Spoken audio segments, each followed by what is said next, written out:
Ok, let's go. Bonjour et bienvenue à toutes et à tous. Et j'espère que vous allez bien, que vous avez bien mangé, que vous avez bien dormi, que vous êtes bien entraîné. Aujourd'hui, on va pas parler nutrition justement. On va pas parler méthode d'entraînement ou type d'entraînement. Aujourd'hui, on va parler un peu plus basique. On va parler de notre charpente. On va entamer une petite trilogie os, tendons, muscles. Et aujourd'hui, on va commencer par le non-os parce que c'est la base sur laquelle va s'insérer le tendon et qui va relier les muscles. Donc, on commence par ça. Ok? Ready? Set? Go! Alors, vous pensez peut-être que vos os, c'est comme des bâtons rigides, inertes.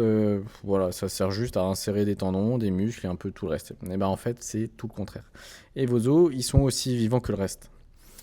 Ils vont se renouveler constamment. Bon, ils vont pas respirer ou quasiment pas, mais ils vont surtout se renouveler, comme dit, et s'adapter en permanence aux contraintes que vous leur mettez dans la tronche. Alors, imaginez que votre cerveau. Enfin, non, pas le cerveau. On la refait. Imaginez tout simplement que votre squelette contient 206 os à l'âge adulte, à peu près. Et bien ces os, ils vont faire bien plus que vous tenir debout. Ils vont aussi protéger vos organes vitaux, comme un casque protège le cerveau, et ils permettent le mouvement grâce à leurs articulations. Ils vont fabriquer vos cellules sanguines dans leurs moelles, et ils stockent aussi des minéraux qui sont essentiels, comme le calcium. Et alors, petit programme du jour, qu'est-ce qu'on va voir? Déjà, on va voir comment est fait un os de l'extérieur vers l'intérieur. Et on va parler un petit peu périoste, et ça va en intéresser plus d'un. On sait tous pourquoi. Deuxio, pourquoi l'os il est à la fois léger et résistant. Ensuite, comment il va se renforcer justement quand on fait du sport. Et qu'est-ce qui se passe si ça le casse ou si on casse le nanos. Et ensuite, forcément, si ça casse, comment il se répare. Ok? Donc il n'y a pas besoin d'être médecin ou scientifique pour comprendre. On va expliquer tout ça avec des mots simples, comme d'hab, et quelques petites comparaisons, comme vous avez l'habitude d'avoir sur la chaîne. Ok? Set, ready, set, go. On va prendre un os long, simple, ok, celui de la cuisse, le fémur. C'est basique, c'est simple, merci Orelsan. Donc de l'extérieur vers l'intérieur, c'est comme un sandwich avec plusieurs couches et chaque couche a son rôle parce qu'un sandwich sans le jambon, c'est pas un sandwich. Ok. La couche externe, c'est quoi? C'est le périoste. Eh oui, celle-là, on la connaît bien, la périostite. Donc imaginez l'emballage cadeau autour d'un paquet. Le périoste, c'est ça. C'est juste une membrane très fine qui va envelopper complètement votre os. Et elle a l'air de rien, cette petite membrane, mais elle est bourrée de petits vaisseaux sanguins et de nerfs. Les vaisseaux sanguins vont forcément nourrir l'os, et les nerfs, eux, c'est le système d'alarme. Donc quand vous cognez le tibia contre la table basse et que vous avez super mal, c'est juste le périos qui dit « Aïe !» Ail, oignon, tout ça, échalote, très bon, très bon. L'os lui-même, en dessous, ne sent rien, c'est juste le périoste. Et ce périoste, il contient aussi des cellules spéciales qu'on appelle les ostéoblastes. Et retenez bien ce mot, parce que les ostéoblastes, c'est les ouvriers qui construisent l'os. Et on va le retrouver assez souvent dans la suite du podcast. En dessous de tout ça, on a la couche dure. On a l'os compact, qu'on appelle aussi os cortical. Ok ? C'est la partie blanche et dure que vous voyez quand vous regardez un squelette dans un musée. C'est dense, c'est solide, c'est résistant, c'est nickel. Et si on regarde au microscope, on va voir que c'est organisé comme des tubes qui sont serrés les uns contre les autres. Un peu comme des pailles dans un paquet de paille. Et ces tubes, ça s'appelle des ostéons. Au centre de chaque ostéon, il y a un minuscule canal avec des vaisseaux sanguins et des nerfs.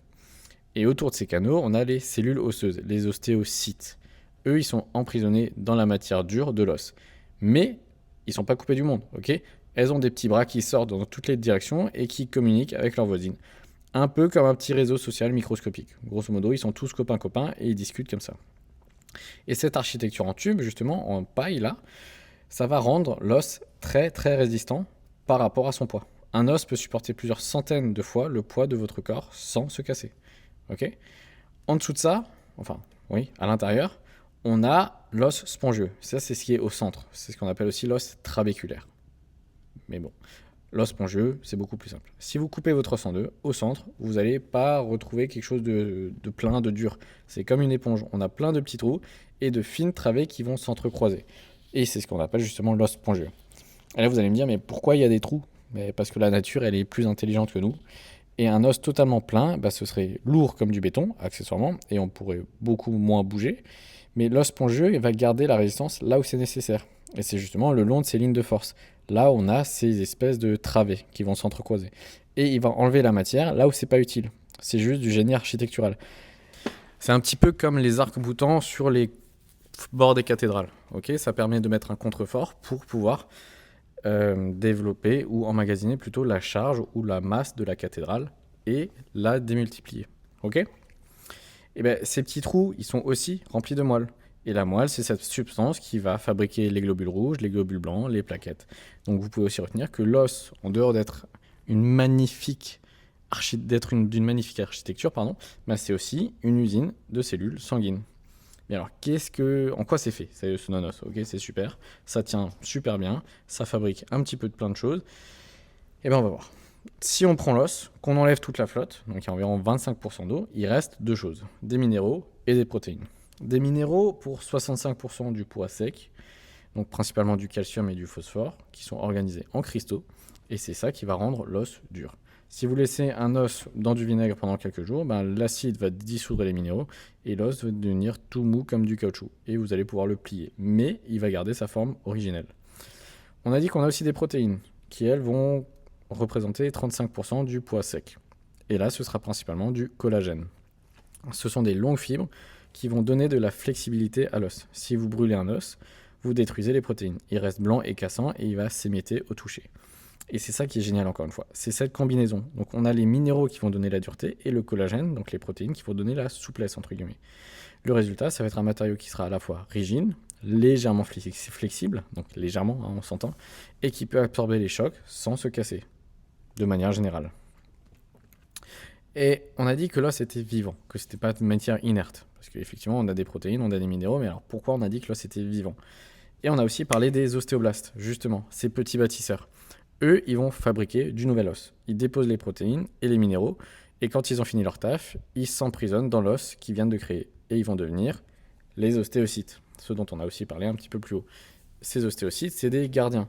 C'est des petites cellules là qui forment le réseau social et qui communiquent entre elles. Ce sont donc d'anciens ostéoblastes qui sont piégés dans l'os et ils vont détecter les contraintes mécaniques qui sont sur l'os. Donc quand vous sautez, quand vous courez, quand vous soulevez des charges, ils vont envoyer des signaux chimiques pour dire hé coucou, nous on a besoin de plus de non-os ici, ou alors, et ici ça va, on peut en enlever un petit peu. Ok ? Et ensuite, il y a justement les ostéoclastes. Donc eux, ça va être un petit peu les démolisseurs. Ils vont détruire le vieil os. Et là, on se dit, mais pourquoi le détruire ? Parce que, comme on l'a dit, l'os se renouvelle constamment. L'ensemble de notre corps, d'ailleurs, se renouvelle constamment. Comme on va le voir dans les podcasts suivants. Donc, je vous invite à vous abonner, à lâcher un petit commentaire, quelques étoiles, et à mettre une petite notif pour nous écouter, ou pour m'écouter plutôt, la semaine prochaine. Et on revient un petit peu à notre sujet. Donc, les ostéoclastes, ils vont creuser des tunnels.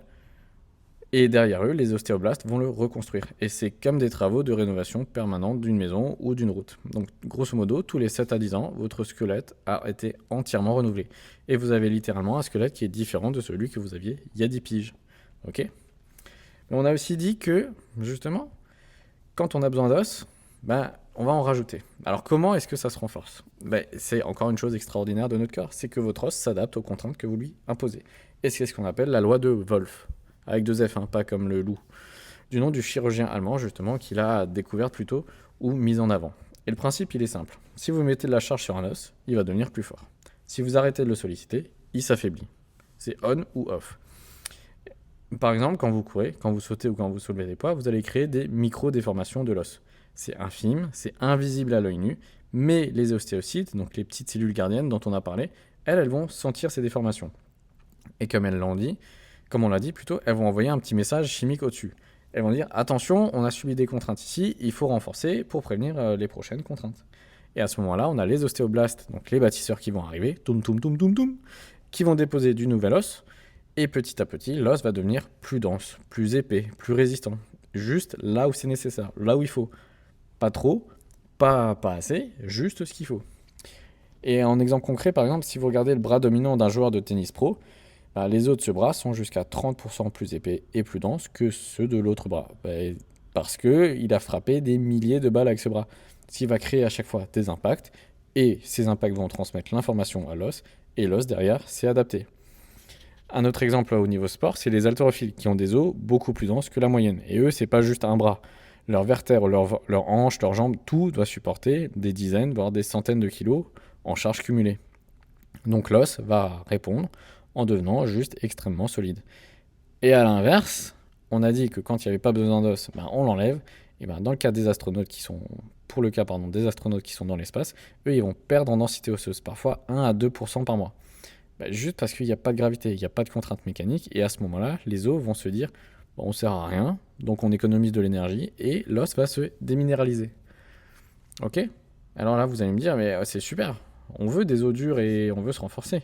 Alors qu'est-ce qu'on peut faire? Les meilleurs, ça va être forcément les activités avec impact ou avec charge. La course à pied, tout ce qui est saut, la danse, la musculation avec des poids importants. Tout ce qui est sport co, donc basket, volley, foot, pareil, on aura des impacts, des sauts. Le tennis, les sports de raquette, de la même manière on aura des déplacements, des impacts, des sauts. Ok? Et les moins efficaces, ça va être les activités sans impact et sans charge, tout ce qui est natation, vélo, qui par contre vont être très intéressants au niveau cardiovasculaire, au niveau musculaire, mais on a très peu d'effet sur les os. Et ça peut être délétère de pratiquer uniquement ce genre de sport. On a aussi tout ce qui est yoga pilates, qui sont aussi bénéfiques, mais dont la stimulation osseuse est limitée. Ok? Et pour des os solides, vous avez besoin d'impact et de résistance, et pas que de manger des yaourts. Ok? Et alors, là, quelle fréquence, etc. Si vous voulez un ordre de grandeur, considérez que allez, 30, 60 sauts par jour, ça peut suffire. Ok? On ajoute 3 à 4 séances de muscu par semaine. L'ensemble selon une intensité modérée à élevée. L'important, encore une fois, c'est la régularité. On en a assez parlé, ou plutôt, on n'en a jamais assez parlé. L'os répond aux simulations qui sont répétées sur des semaines, sur des mois. Il faut que ce soit régulier, continu, quotidien, hebdomadaire, mensuel, annuel et tutti quanti. Ok? Mais pour faire de l'os, il lui faut de quoi faire de l'os. Donc vous pouvez sauter, soulever autant que vous voulez. Si vous n'avez pas les matériaux de construction, l'os derrière, il ne va pas pouvoir se renforcer. Et pour ce faire, il nous faut el calcium. C'est forcément le matériel principal. Ok? Les produits laitiers, les poissons, les légumes verts, les amandes. On en a déjà parlé. Et grosso modo, il nous faut 1000-1200 mg par jour. Donc comptez 1 g par jour minimum. Comme ça, vous êtes bien. Mais le calcium ne suffit pas. Et la vitamine D, c'est génial. Ça nous permet d'absorber le calcium. On en a parlé dans notre podcast sur la nutrition. Et la vitamine D, elle est fabriquée par la peau sous l'effet du soleil. Et oui, on est comme des petits panneaux solaires. On fabrique pas de l'électricité, mais de la vitamine D parce que l'électricité, le corps n'en a pas forcément besoin. Et beaucoup de gens sont carencés, surtout en hiver. Et c'est à ce moment-là qu'une supplémentation peut être nécessaire. Ok? Sans calcium, sans vitamine D, votre os peut ne pas se minéraliser, peu importe l'exercice que vous faites. Et si c'est déminéralisé, si l'os n'est pas suffisamment résistant par rapport à la contrainte que vous allez lui mettre dans la tronche, ça casse. Et ça peut casser de plusieurs manières, soit par un traumatisme direct, où ça va être un choc violent, une chute, un accident de voiture, un coup, et la force est telle que l'os derrière, il est tout cassé, il va céder d'un coup. Ça, c'est la fracture classique. Ensuite, on a aussi la fracture de fatigue, qu'on appelle aussi fracture de stress, où le choc va pas forcément être violent, mais ça va être une répétition de micro-traumatismes. Donc, c'est comme si vous pliez un trombone encore et encore, au bout d'un moment, il va finir par se casser au niveau de la pliure. Et c'est pareil pour l'os. Et ça arrive régulièrement, ou le plus souvent, on va dire, aux coureurs qui augmentent trop vite leur kilométrage, aux danseurs, et le plus souvent, c'est aux militaires qui passent du jour au lendemain un entraînement intensif. Et l'os n'a pas le temps de se réparer entre les efforts, d'où les micro-fissures qui vont s'accumuler, et puis tout simplement, paf, fracture, quoi. Mais derrière, on a plusieurs types de fractures. Vous en avez peut-être déjà entendu parler si vous êtes sorti de l'hôpital avec un nom abracadabrant sur le résultat de la radio. On a la fracture simple, donc la fracture fermée, où l'os est cassé mais la peau est intacte. Ça, c'est cool, c'est le meilleur. On a aussi la fracture ouverte ou exposée. Donc l'os a traversé la peau, c'est moins sympa et c'est grave parce que ça ouvre la porte un petit peu à quelques infections. Mais bon, dans tous les cas, ça se remet correctement. Mais derrière tout ça, on a encore d'autres types de fractures. On a la fracture complète où l'os il est simplement cassé avec deux morceaux fraîchement séparés, c'est beau, c'est simple. On a la fracture incomplète ou la fissure. Donc l'os il est fissuré, il n'est pas complètement cassé, comme si vous aviez une fissure dans l'assiette. Ok ?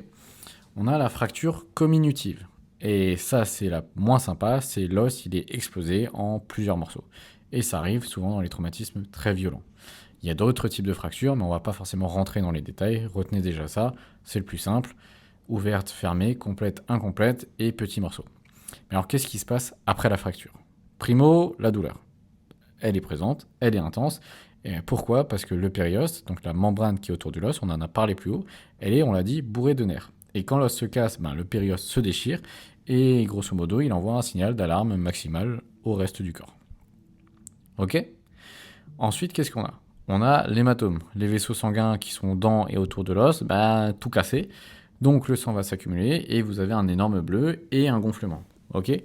En plus de ça, on va rajouter une petite sauce inflammation parce que votre corps il va envoyer des cellules immunitaires sur place pour nettoyer tous les débris et préparer la réparation. Et ça, c'est l'inflammation. Pas au sens négatif du terme, au contraire, mais justement dans le sens complètement positif.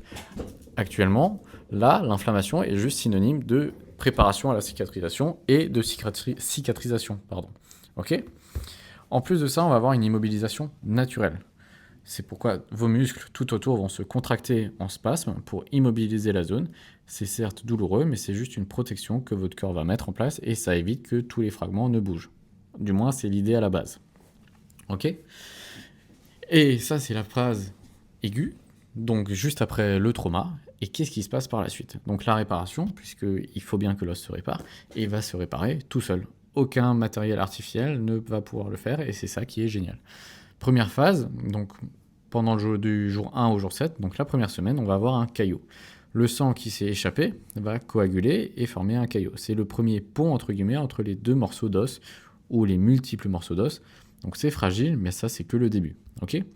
En phase 2, donc sur les semaines 1 à 3, on va avoir un cal mou. Donc ça va être des cellules qui arrivent et qui transforment le caillot en tissu fibreux puis en cartilage. C'est le cal mou, donc une sorte de colle toute molle qui va rapprocher les fragments entre eux. Et vous pouvez toujours pas utiliser l'os, mais il est juste en train d'être soudé par votre corps. En phase 3, on va avoir un cal plus dur. Donc ça, c'est des semaines 3 à 12. À ce niveau-là, on va avoir des ostéoblastes. On en a parlé encore une fois au-dessus. N'hésitez pas à rembobiner un petit peu le podcast si vous avez zappé. Donc ces ostéoblastes, c'est les constructeurs, les bâtisseurs. Ils vont entrer en action. Et eux, ils vont transformer le cartilage en os.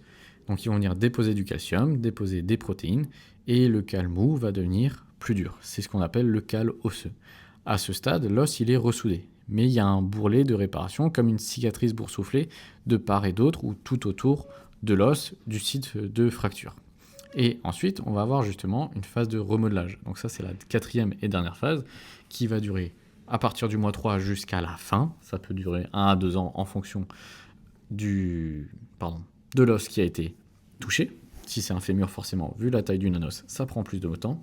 Et le cal osseux, à ce moment-là, il est solide. Il est juste pas affiné. Il n'est pas élégant, entre guillemets. Il est trop gros, mal organisé. Et justement, pendant des mois, voire des années, les ostéoclastes et les ostéoblastes vont travailler ensemble pour sculpter l'os, enlever le surplus et réorganiser les fibres. Donc c'est juste que petit à petit, l'os va retrouver sa forme originale. Et à la fin, il est juste parfois impossible de voir où était la fracture. Parfois impossible, mais généralement, si vous faites une radio de contrôle quelques années après, il y aura toujours un petit reste. Et alors, si le corps fonctionne très bien tout seul, pourquoi on peut être amené à avoir un plâtre ou une attelle? Et pourquoi on peut être amené à avoir des plaques ou des vis? Pourquoi on pourrait avoir une opération si ça fonctionne très bien tout seul? Simplement parce que le plâtre ou l'attelle va immobiliser l'os. Et c'est crucial parce que si les fragments bougent pendant la réparation, le cal ne peut pas se former correctement. Donc l'os peut se souder de travers ou juste pas se ressouder du tout parce que derrière ça bouge un petit peu à chaque fois. L'immobilisation, c'est comme tenir juste 2 morceaux de bois collés ensemble le temps que la colle sèche. La colle prend un petit peu de temps à sécher, certes, mais du moins ça fonctionne. Et alors pourquoi des plaques et des vis? Généralement, on les met dans les fractures complexes, où le plâtre ne suffira tout simplement pas. Donc c'est des fractures où il y a plusieurs morceaux, c'est des fractures qui peuvent être instables ou des fractures ouvertes. À ce moment-là, le chirurgien va ouvrir tout simplement, remettre les morceaux en place. Donc ça, c'est ce qu'on appelle une réduction de fracture. Et il va fixer l'ensemble juste avec quelques petits bouts de métal. Voilà, c'est pas compliqué. Et derrière, l'os va se réparer ensuite normalement autour du métal, autour de tout ça. Ok ? Et à ce moment-là, on a justement un délai de cicatrisation.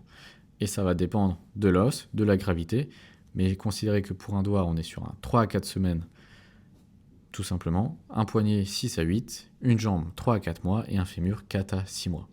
Et forcément, ces données sont indicatives et sont valables pour les adultes, puisque les enfants vont guérir plus vite, étant donné qu'ils ont un os en pleine croissance.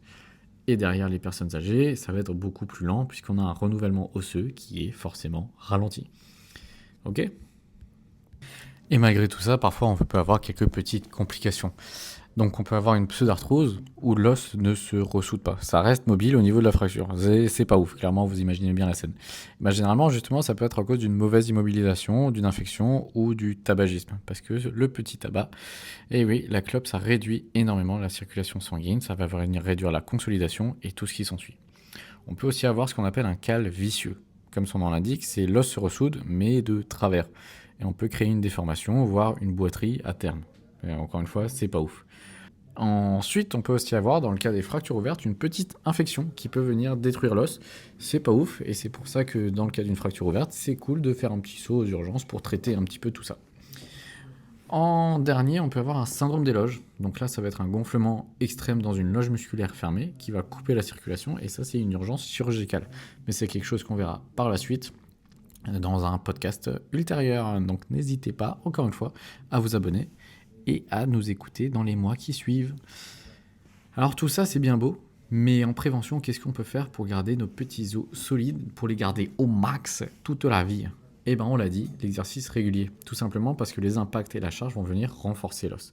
Donc on va marcher, courir, sauter régulièrement, faire de la muscu, parce que oui, c'est pas français, mais c'est pas juste pour, avoir les muscles de Schwarzenegger qu'on peut aller à la salle de sport. C'est aussi pour éviter de se péter le fémur au bout de 2 jours de ski, c'est généralement pas ouf. Donc variez vos activités, ne faites pas que de la natation, ne faites pas que du yoga, mais touchez un petit peu à tout, soyez équilibrés, c'est la meilleure des choses. Et justement, en parlant d'équilibre, on va avoir aussi une alimentation équilibrée. On l'a dit, il nous faut minimum 1 g de calcium par jour.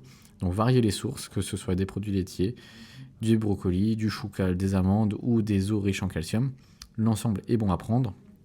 Et tout ça avec de la vitamine D ou une bonne demi-heure de soleil par jour. Ça, c'est pas trop compliqué à trouver. Et on peut avoir bien évidemment une supplémentation en hiver avec 800 à 1000 UI par jour.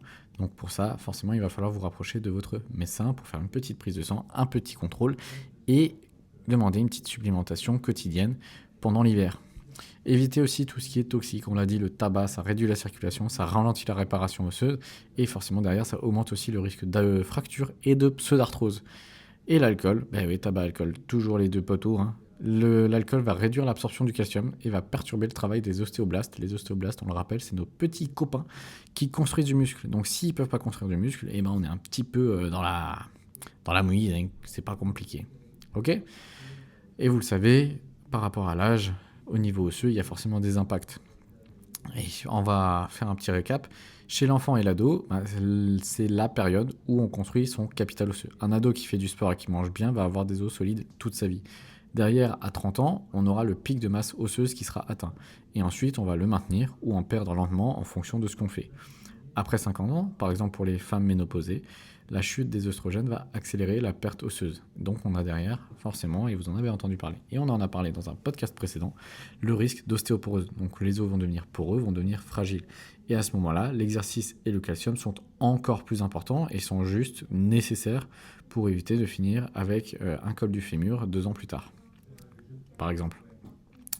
Ensuite, après 65 ans, les hommes et les femmes, les risques de chute plus des os fragiles, la combinaison, c'est juste un risque de fracture beaucoup plus grave, que ce soit au niveau des hanches, au niveau des vertèbres.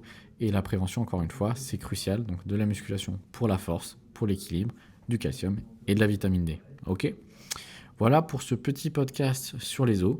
J'espère que ça vous a plu. On a fait très simple, on a fait très concis pour que ce soit facilement absorbable et que vous puissiez ensuite comprendre aussi ce qui vous attend dans les prochains épisodes sur le tendon, sur le muscle. Alors prenez soin de vous, allez faire du sport, continuez de bouger, de sauter et allez soulever quelques petits poids à la salle de sport, mangez équilibré, du calcium et on se retrouve la semaine prochaine pour explorer le petit monde des tendons qui sont magnifiques. Désolé, mais c'est juste magnifique. Comment ils relient le muscle à l'os, on va voir tout ça. Merci de m'avoir écouté, on se retrouve encore une fois la semaine prochaine pour un prochain podcast. Allez, la bise!